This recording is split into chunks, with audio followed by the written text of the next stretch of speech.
I was a child, I was often bewildered by adult expressions. I remember my mother and father arguing around the kitchen table at one point, and my father said, "Not my circus, not my monkeys." My father had monkeys. In time, I learned what that expression meant and others like it. But there was one saying that baffled me for a good 40 years, and that was, "They also serve who only stand and wait." At the time, I was not in a good place. My acting career had come to a standstill. My writing career hadn't really taken off. And the woman I was living with walked out on me. I was spiraling into a deep depression when, just by chance, I heard on the radio about a group of newsmen who'd become cuddlers at the Children's Hospital in Los Angeles. Well, I had raised 2 boys, cuddled them when they were young. So I thought, well, I can do that. I can be a cuddler. So I called up the Children's Hospital and asked them how I could go about it. And they told me to come to an orientation session, which I did. There were, lots of young women there who all wanted to be nurses, and me. The matron who was running the session covered a lot of subjects, and then at one point she said, "A lot of the sick babies we have here have sick parents." This was during the AIDS crisis. Or their parents live far out of town, or they're a single parent with other kids to take care of. So the babies here need cuddling. I learned also that the babies suffered not just from AIDS, but from heart disease, lung disease, colitis, sepsis, and a host of other illnesses. Then we were shown the correct way to hold a baby so it didn't fall on its head, and a lot of other little things that we needed to know. And then the session was over, and the matron came up to me and said, "If you still want to be a cuddler, go up to the pre-med neonatal unit on the 2nd floor, and somebody there will help you out." Well, I did still want to be a cuddler, so I went up there. When I opened the door to the ward, the first thing I saw were maybe 30 or 40 cots with a few incubators interspersed between them.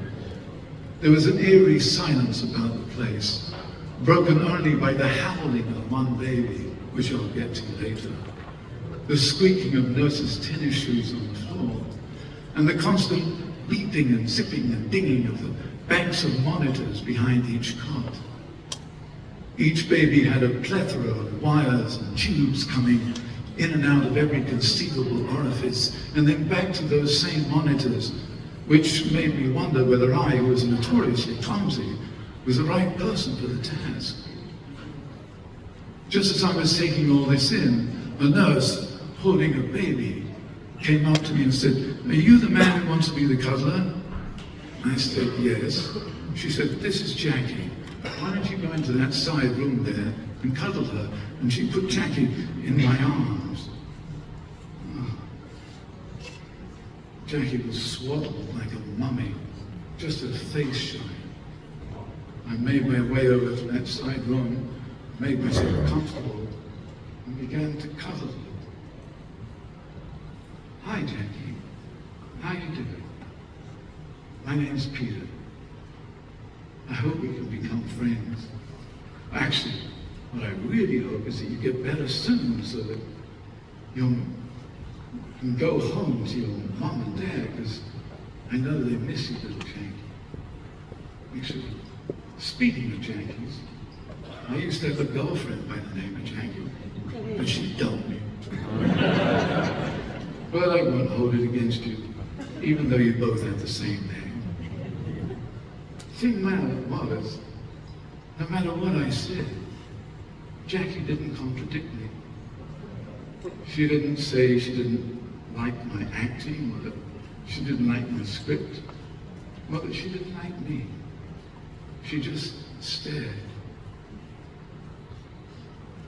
After a while, a nurse came to give Jackie a feeding, and I was now a cuddler.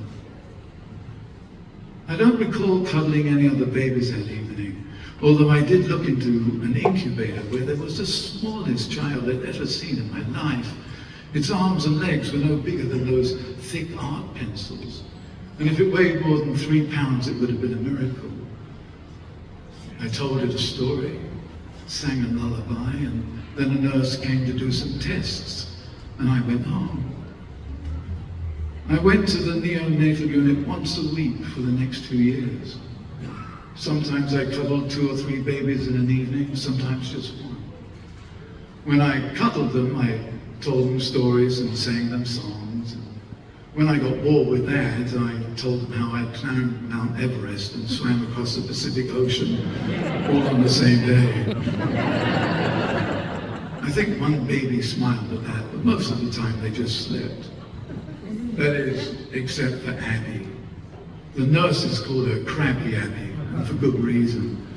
She would be handled to me as swaddled as any of the other babies, but within 5 minutes she'd somehow wriggled out of her blanket, and now I had to cover her and cuddle her and hold her all at the same time, make sure she didn't fall on her head, while she screamed loudly. I was always so relieved when I could give her away to a nurse for a feeding or test or something. But Abby notwithstanding, what I liked about cuddling was that there was no pretense that it was something other than it was. The babies didn't know who I was, they didn't care. There was no money exchanged or prizes given, and I had no illusions that I was doing anything special other than giving the baby a little bit of warmth for 10 or 15 minutes. But still, as a 2-year mark approached, I was, for whatever reason, holding fewer and fewer babies and spending more time in that side room reading.